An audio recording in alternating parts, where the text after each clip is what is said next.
Hello, listeners. I hope you're doing well, and thank you for tuning in. Today's video includes a story written by talented author Boris Bacic. He's got an Amazon page I'd like for you to check out. I went ahead and included the link to his Amazon page in the video's description for you. He also releases more of his stellar work on the subreddit No Sleep, like the one you're about to hear. It would mean a lot to the both of us if you showed him some support. Thank you. Now, without further delay, enjoy the video.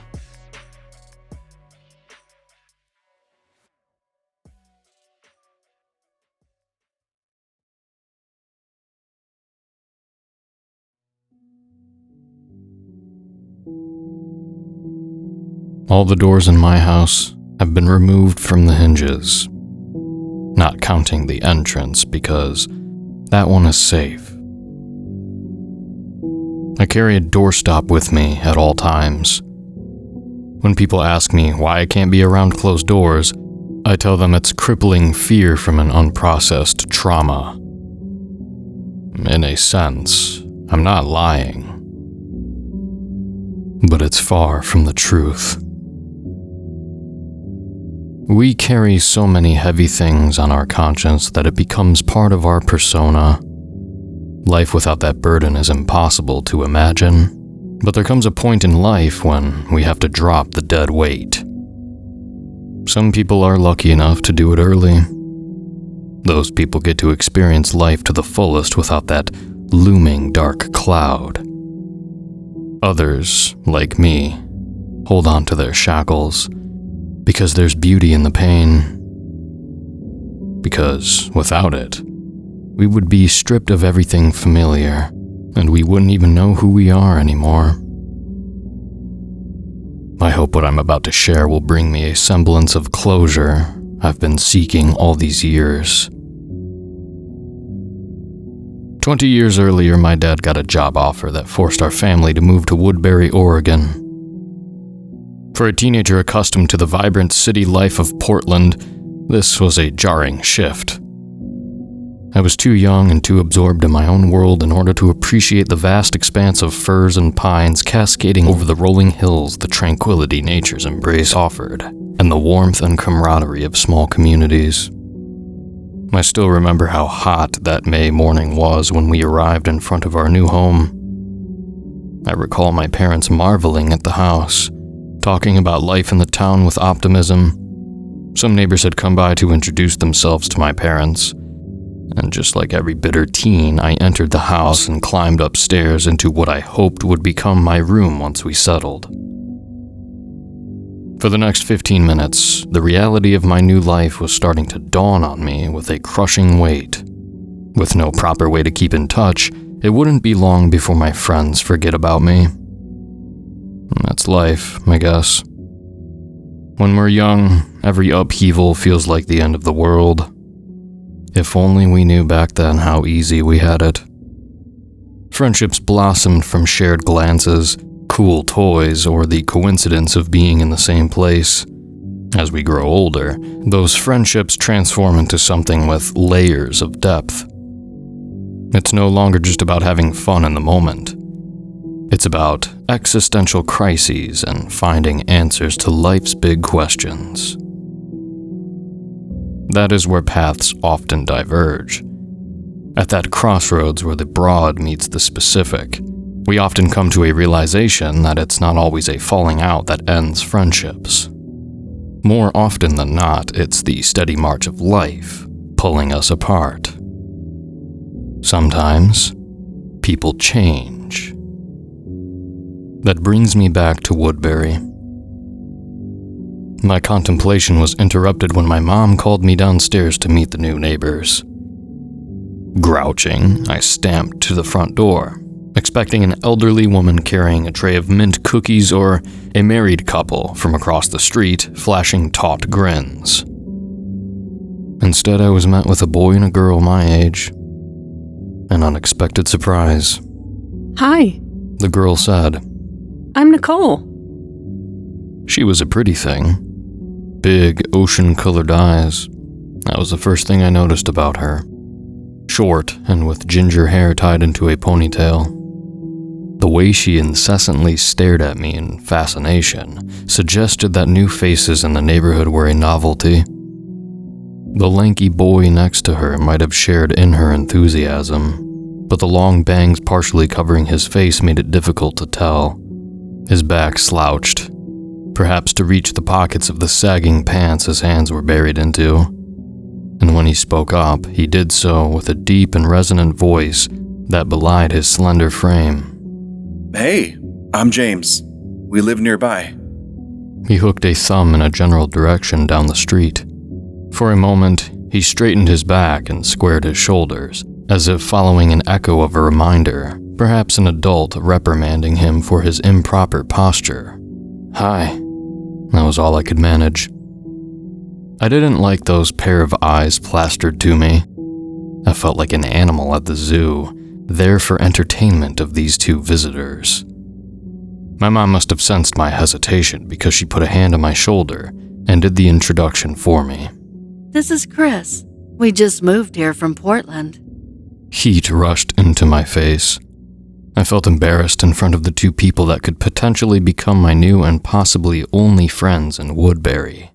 And my tongue refused to cooperate. Cool, James said. Nice to meet you. Nicole smiled. When she did so, she revealed a row of crooked teeth, crooked in a cute way. Even with my dad talking to the neighbor that awfully resembled a typical suburban dad as the background noise, the silence that stretched between me, Nicole, and James was awkward. Eventually, it was Nicole who broke the silence. We were going to go down this trail just outside the neighborhood. There's a cool hangout spot. Want to come? My initial instinct was to look at my mom for approval, but I resisted it, because I didn't want to score any extra negative points in the first impression. Sure, fuck it, let's do it, I said in a rare display of profanity in front of her. I then looked at her. The round of chiding I expected for the cussing didn't come, but I could see her lips tightening into an ephemeral grimace. Just enough to tell me, "You're lucky your friends are here."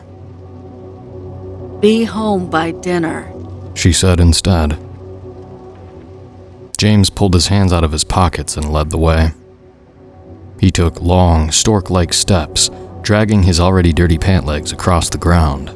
I remember thinking how my mom never would have allowed me to ruin a pair of pants like that just for the sake of looking cool. But I also envied James for that apparent freedom. For the first few minutes of walking, we didn't speak, and the air was tense with that silence, as if all three of us were thinking of how to start a conversation without being too corny about it. So, what's life like here?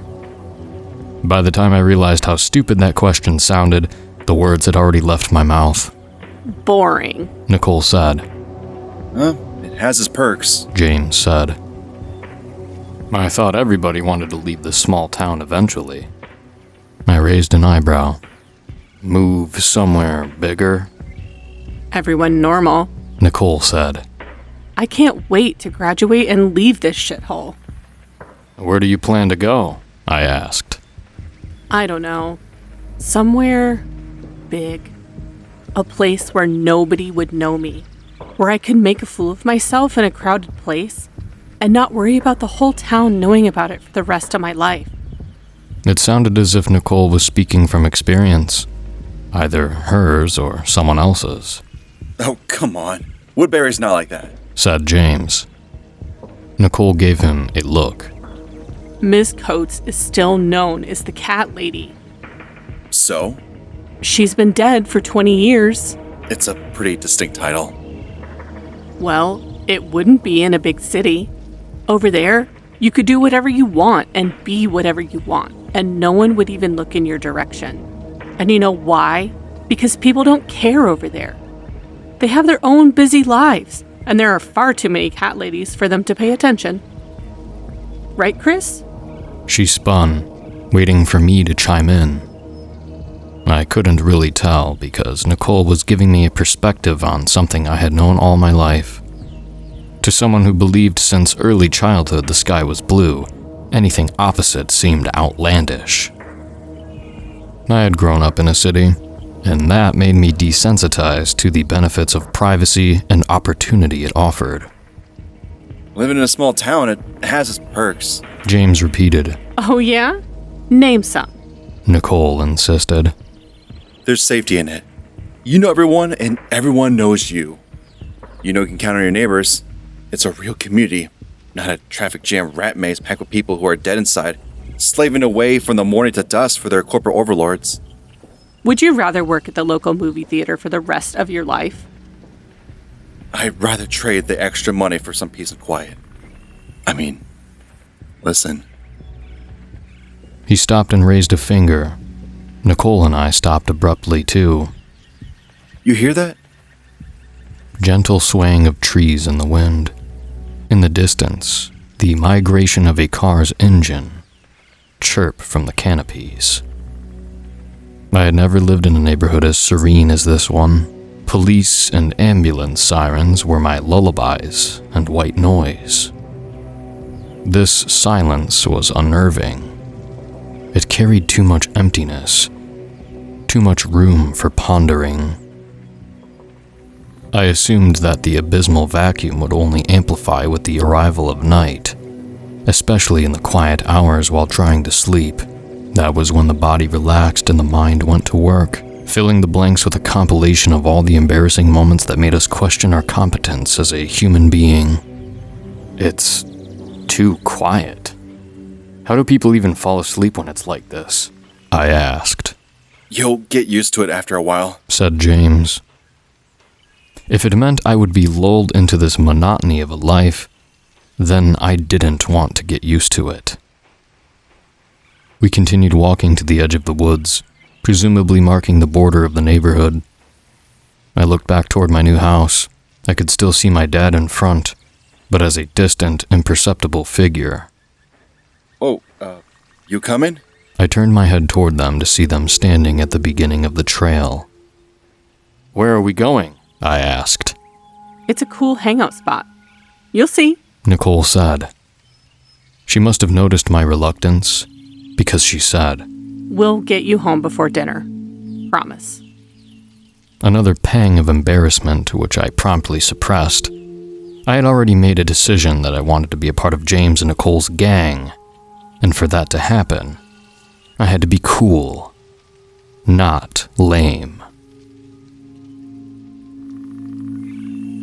The trail meandered between encroaching trees, their dense foliage forming a natural parasol above us. Dry branches cracked under our shoes, the echo sharp and satisfying in the stillness of the air. Occasionally, something small skittered through the underbrush. It was an entirely different world here. Quiet, but not in the same way. The farther we treaded, the more apparent that became, because this wasn't a typical trail used for hiking. There were no signs of frequent activities here, just the thin, battered path we followed in between the weaving trees. This forest belonged to the teens, not the adults.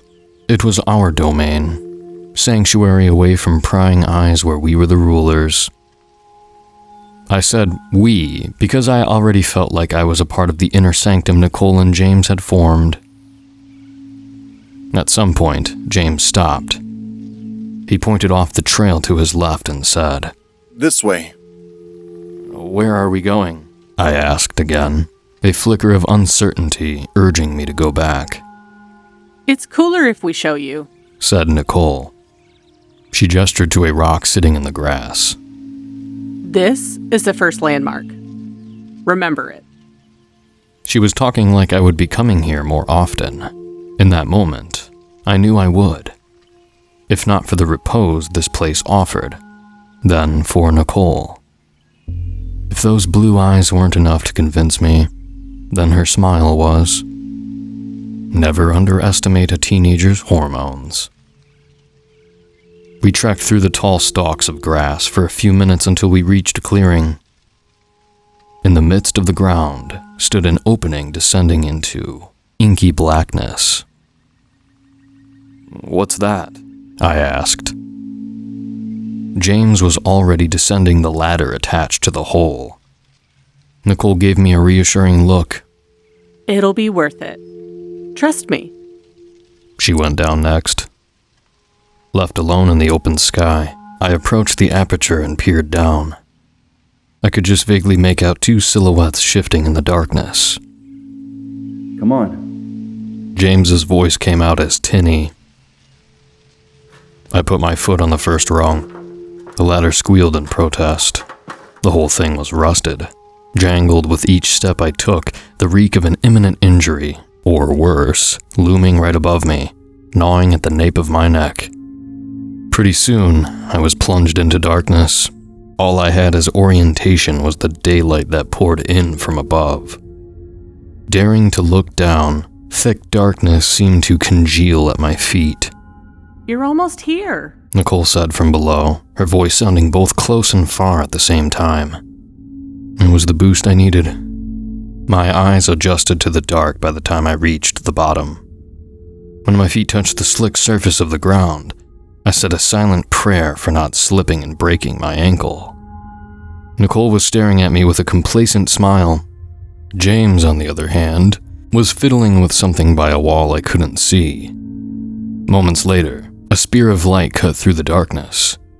He swept the flashlight directly across my eyes, momentarily blinding me. This way, he said, bounding down the tunnel, which I hadn't seen was there until then. Wow, I said. My voice sounded amplified in the enclosed space. Giving the familiar daylight above me one final glance, I went after my companions through the tunnel.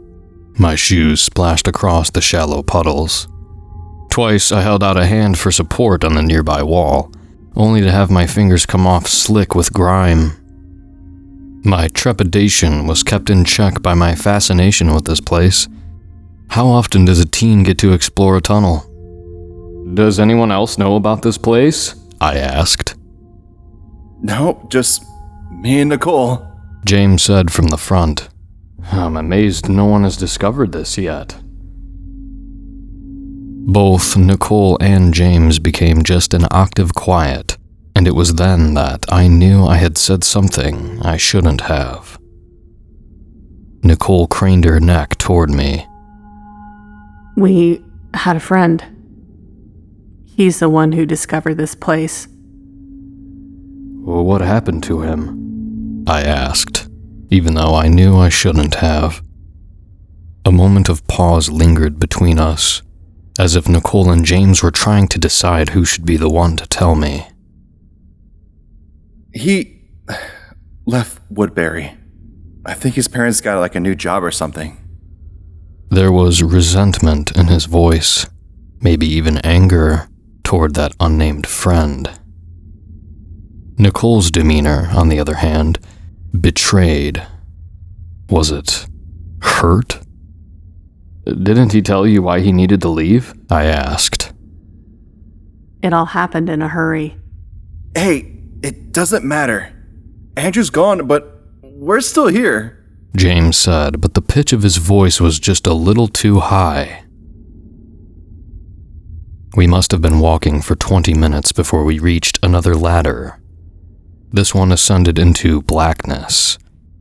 James climbed first. Nicole and I watched the cone of his flashlight bobbing farther and farther up. When he was at the top, a loud metallic groan shrieked through the air. Then James pointed his light down and said, Okay. You want to go first? I nodded. The ladder was firmer in place, albeit equally rusty, and with a missing rung that James had warned me about just before I missed the invisible step. When I reached the top, he helped hoist me up. He harbored a lot of strength for someone as bony. Thanks, I said. Nicole joined in seconds later. I took in my surroundings. The first thing I became too aware of was the sour smell that came with old places. Swaths of old, faded wallpaper peeled to reveal plaster. Cobweb clung to the corners of the ceiling. Wherever sunlight peered through the cracks, dust gyrated in erratic manner. Where are we? I asked. It's an abandoned house. He bent down and closed the hatch. The hinges produced another ancient caterwaul before the lid slammed shut. James turned off the flashlight. Despite the boarded-up windows, there was sufficient light to navigate the house without a torch. Come on. We'll give you a tour around the place, said Nicole. The rest of the house was in an equally ramshackle state. Heavy patinas of dust clung to furniture, tables, banisters, shelves, and other surfaces, a testament of their abandonment. In places, the wood flooring had risen, sloping bumps slanting and toppling furniture. Doors were left ajar, perpetually stuck by the floor that stopped them from moving. On the lower floor, a living room sprawled in grandeur, its walls adorned with framed pictures of nature. A broken TV sat like a forgotten relic, an antique coffee table in front of it, marred by time. The kitchen floor, once pristine linoleum, now betrayed its age with the edges that curled like corners of an old map. James and Nicole led me upstairs. The trail of swept dust showed which parts of the house they used frequently. We just briefly peered into an office where a formidable oak desk dominated with its presence. Behind it, the shelves stacked with tattered books whistled their neglect. The bedroom revealed a concave floor. We were about to turn into a room on the left, when I noticed a closed door at the end of the corridor. It was the obtrusive manner in which it stood that caught my attention. A simple, sturdy door, beckoning me to come closer, twist the knob, and discover the secrets within. "Hey, what's over there?" I asked.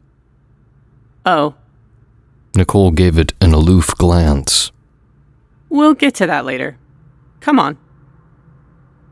I couldn't pry my gaze away from that door. A gravitational force pulled my consciousness toward it, strumming the strings of curiosity in my head. The corners of my vision narrowed, hyper-focusing on that door, and somehow, I felt myself drawing nearer to it. So near that I could see the round knob. I could feel the cold of it in my hand, could sense the resistance it offered as I twisted. Chris. James's voice snapped my attention back to the real world. I was still rooted to the spot where I had stood, next to the empty room. Ignoring the closed door at the end of the corridor, we entered the empty room. But at a vaguely conscious level, I could hear the door calling to me. Bottles and cans of beer, crushed cigarette packs, and candy wrappers littered the floor. I approached the window and peered outside. Tall grass surrounded the house.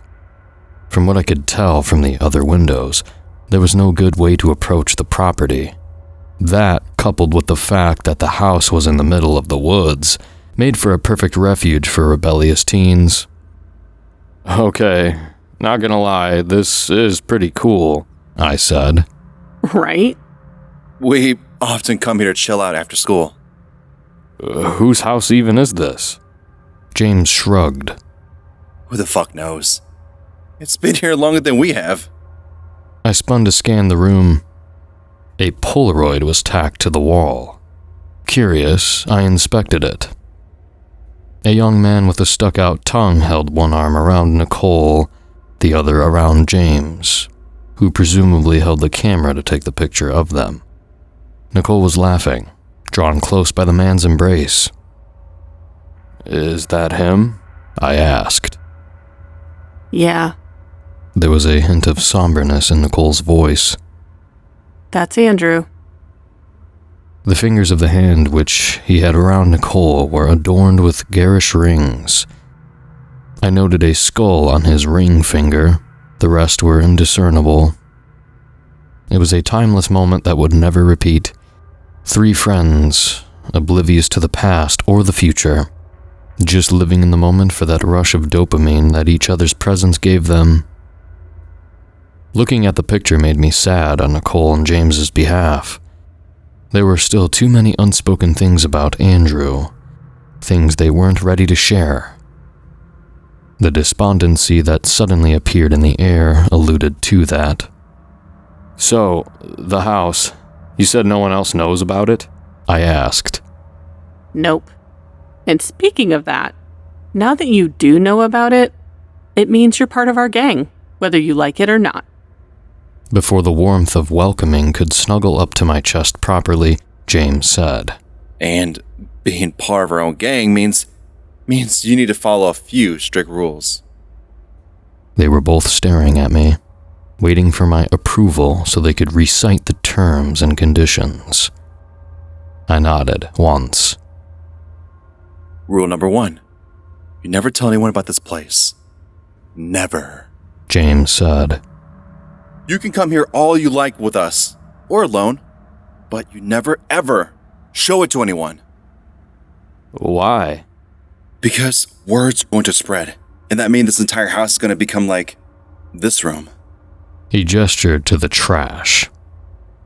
Fair enough, I said. That brings me to rule number 2. This is the hangout room. No trash in the rest of the house. Got it? Another nod. And rule number 3. He paused and probed me with his gaze. My eyes fitted from James to Nicole. They both had the most grievous looks on their faces. What? I asked. We don't ever open that door, said James. The flat tone made me think they were playing with me. I let out a chuckle, but it was dry, unconvincing. They didn't laugh. You're serious? Yes, said Nicole, confirming James's rule. we don't ever open that door. Why? We just don't. What's behind it? We don't know. It's been closed ever since Andrew found it. He's the one who made the rule. We're just following the original laws. I scratched my head. Don't you think he might have been messing with you? I tried to evoke laughter out of them. It didn't work, because there was nothing humorous about this situation, apparently. We're serious, Chris. That's the most important rule. We can tolerate breaking rules 1 and 2 in some rare cases, but 3 will get you an instant ban from this place. Permanently, James added. I didn't understand what the fuss was all about, nor did I care too much about it at that moment, because the mystery of the door was overshadowed by the excitement of finding an underground tunnel leading to an abandoned house in the middle of the forest. Okay, deal, I said, because not opening the door was a small price to pay to be in the cool kids club.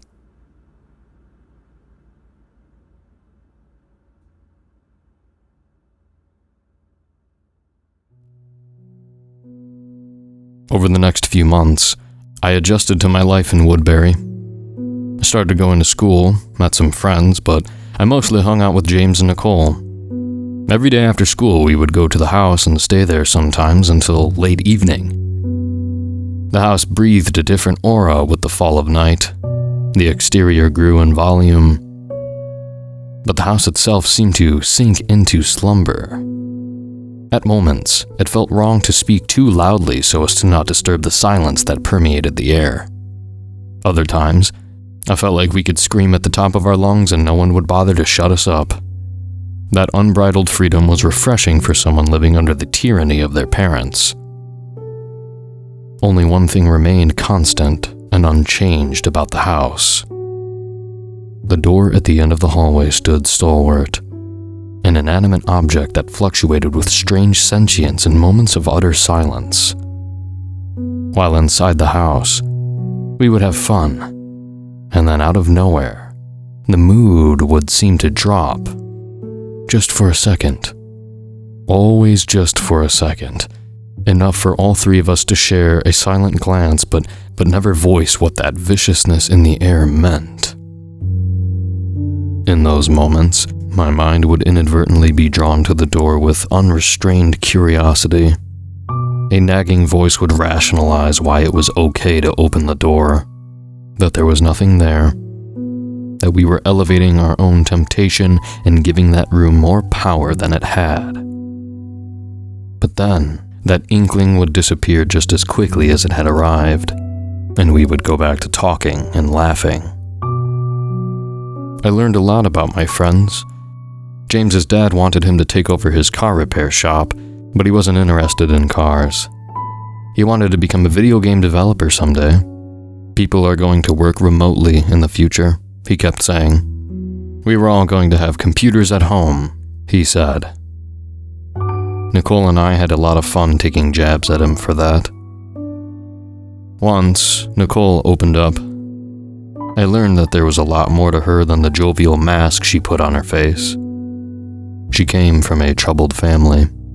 Her mom left when she was young, and her dad hardly paid attention to her, unless he needed her to fetch him a beer. For her, home was hell, so she sought an escape at school and at the abandoned house.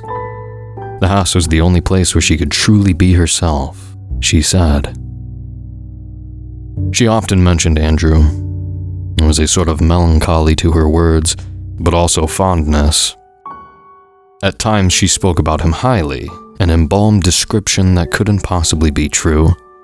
Other times, the underlying grudge toward his disappearance became obvious.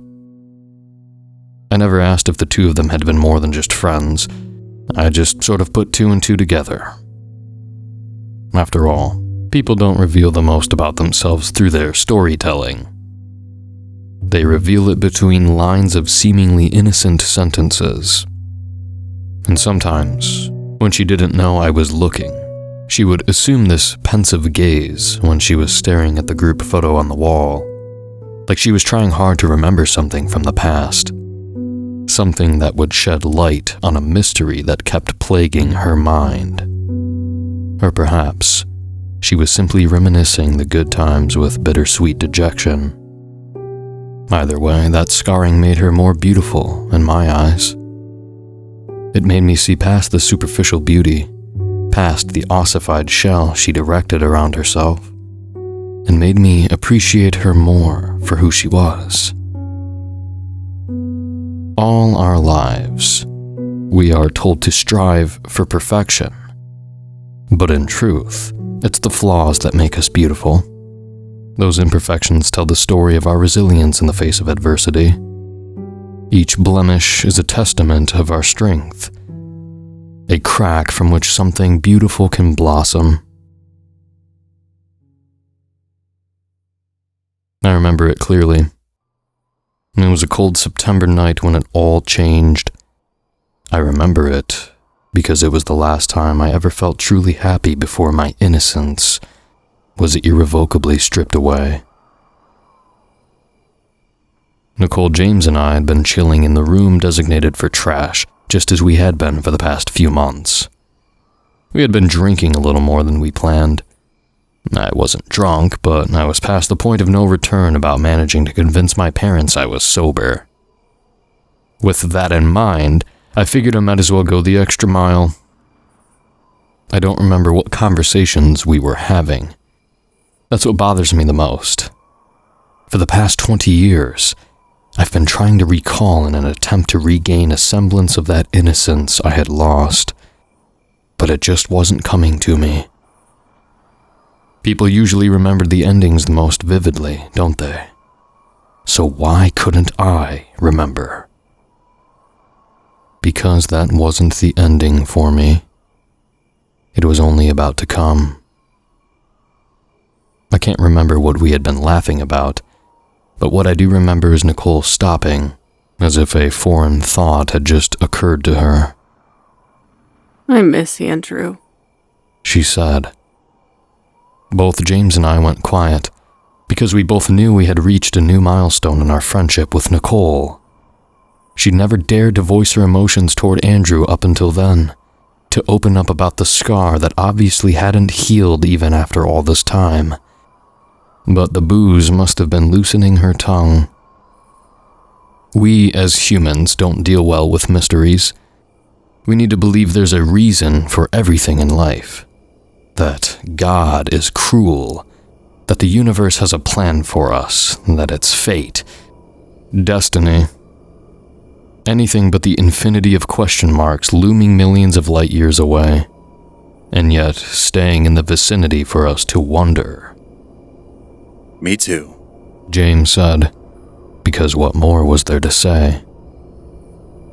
I looked down at the bottle of beer in my hand, spun it absent-mindedly. The remainder of the liquid sloshed inside. When I looked up at Nicole, her gaze was glued to the photo on the wall. She must have noticed me watching her, because she straightened her back and brushed the whole thing off in a smile. Sorry. I didn't mean to kill the mood. She said. No, you didn't. Both James and I said, but I doubt we sounded convincing to Nicole. Her eyes begged for a warm touch, a shoulder to cry on. I wanted to scoot up to her, embrace her in a tight hug, stroke her back, tell her everything was going to be okay. But I couldn't know that, could I? As I stood there weighing whether to make the bold move of comforting her, she hopped up to her feet. I'm gonna go use the bathroom. Be right back. The moment had passed. I could be wrong, but I thought I detected a glint in her eyes. Before I could take a better look, she bolted out of the room with stampeding footsteps. James and I sat in silence. Then, I excused myself to go to the bathroom too. I still can't remember to this day whether I had intended on going after Nicole or using the bathroom. I like to think it was the former. It's easier to deal with my cowardice that way. As I exited into the corridor, I felt that familiar burning shame that had enveloped me on the first day when I met Nicole and James. Something screamed at me to go after her, to get close to her like I wanted to, and perhaps if I had, everything in my life would have gone differently. But that voice was quickly drowned out by something that bubbled from the lowest depths of my consciousness to a boiling point. My gaze was inexplicably drawn to the door at the end of the hallway, but it was a futile fight against the river currents. Maybe it was the alcohol that sapped my willpower. Maybe I was just fed up with curiosity. All I knew was my feet were moving on their own toward the door. Each step I took felt like sinking deeper and deeper into muck I would not be able to get out of. This was the closest I had been to the door, and the farthest to safety. I somehow knew that on an unconscious level, but my body was doing nothing to stop it. Then, I was in front of the door, staring down at the brass knob, my hand languidly hovering in front of it. Then my fingers closed around it. Something inside me screamed, but once again, I was powerless to stop it. And then, with a motion that felt like it lasted for an eternity, I twisted the knob. And twisted. And twisted. Behind me I heard a scream. An effeminate no or don't. I couldn't tell. By then the door was swinging inward. A squeak that had not been heard in perhaps decades revealed darkness beyond the threshold. A patter of footsteps ran up to me. Before I knew what was going on, firm hands clutched my shoulders, shaking me violently. I vaguely registered James yelling so loudly that spittle flew in my face, but I didn't hear anything he said. I couldn't pry my eyes away from the dark room, because something in there had caught my attention. An effervescent sound that caused James to shut up. A shuffle. A moan. It was a sewage-like sound. Something that would come from someone with a tube stuck down their throat. The solitary noise was joined by an orchestra of similar sounds, swelling from the darkness to a crescendo. I must have backpedaled from the door, because I suddenly realized I was standing farther away from it than James. I stared with an unblinking gaze at that rolling darkness, waiting for the source of the noise to come into light. And then it did. From the murky abyss, a hand emerged, masculine with thick fingers and a forearm cloaked in coarse hair. It gripped the edge of the doorframe, fingers straining until the tips turned white. Then another hand, this one near the bottom. My mind struggled to comprehend the abject horror unfolding in front of me. And then, a taut wall of skin filled the doorframe, pressed against it, occupying the entire length. Countless eyes darted in every direction, never settling, ravenously exploring the space beyond their confinement. Mouths twisted in every conceivable direction, horizontal, vertical, slanted, moved like fish out of water, uttering no words, only emitting those dreadful sounds of agony. Hands groped the air, fingers constricting and extending too stiffly, like joints that hadn't been used in a long time. The fleshy abomination couldn't fit through the door, but it was persisting nonetheless. The hands pulled its colossal form in vain. The entire time, James was standing there, staring in awe. The panic that had been inflating in my chest had finally unspooled, and I let out a cry at the top of my lungs. James! By then it was already too late. A hand that had been seemingly flailing in the air without a purpose gripped James by the wrist.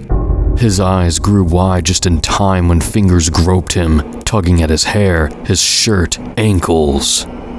He didn't scream, even when the hands reeled him onto the flesh wall. His shoulders twitched with a futile effort to break free of their vice-like grip, but it was no use. His mouth opened, the muscles in his neck strained with a scream that was drowned out by the moans that now filled the entirety of the corridor. In a last desperate attempt, James's eyes locked with mine, a silent plea to help. Please, God, help. But even as I contemplated between the act of heroism and flight, that abhorrent thing was spilling out, shaping itself around the doorframe and the wall. I couldn't stand to look at James's expression of utter fear mixed with judgment. This was all too much for me to handle. I spun on my heel and jackknifed into a dash. I bounded down the stairs, skipping 2 at a time, almost tripping along the way. At the bottom, I bumped into Nicole hard. What gives? She asked. We gotta go. I think I managed to say that, or at least I tried to. More likely than not, the words that left my mouth were a garbled string of caveman sounds. She narrowed her eyes at me, then looked upstairs. Where's James? I could see the intention in her eyes. Before she took a step up, I grabbed her by the wrist. No, don't. Don't go there. We have to. A moan erupted at the top of the stairs. Too close. Too fast. Nicole looked at me with a quizzical expression, then up. She jerked her hand free and ran upstairs, screaming James's name. She stopped a few steps short of reaching the upper floor. The fight drained from her. From here, I could see the shape of that thing, bloating with each pulse, devouring the space of the house. I would never know what went through Nicole's mind as she stared at those hands inching closer to her. Disbelief. Horror. By the time she broke out of her stupor, the thing was close. Far too close. Nicole screamed, spun around, but she didn't make it more than a step forward before face-planting the stairs. A hand latched onto her ankle, another on her calf. For a moment she was dazed, but when she realized what was going on, she let out a shrill cry. It didn't matter that she clawed at the steps. It didn't matter that she cried and screamed, "Please, over and over as the flesh embraced her in a motherly hug. It didn't matter that she looked at me with the same pleading eyes as James. In the end, I was a coward. I ran. I ran into the room with the hatch, threw it open, started down the ladder, and closed the entrance above me just in time to see the indeterminate light at the stairs blotted out, followed by a scream, this one feminine but muffled. The sound of a person gagging. A familiar sound that would haunt me for many nights in the years to come. I descended the ladder too fast and ended up slipping and falling down the last few rungs. If I hurt myself, then the adrenaline that poured into my bloodstream like liquid concrete prevented me from feeling it. I stumbled through the dark tunnel, blind, disoriented, my panting breaths echoing back. That thing was right above me. I could sense it. Even through the walls, I could sense those numerous eyes boring into me, following me voraciously. I didn't stop when I reached the other side of the tunnel. I didn't stop when I climbed out just in time to hear a distant, winding scream that trailed from the other end of the tunnel to me. Only when my lungs felt like they were on fire and my legs full of lead, and when the acidic bile climbed up my throat did I reach a halt. I leaned on my knees, vomited 2 projectiles of puke, my knees threatening to buckle under my weight.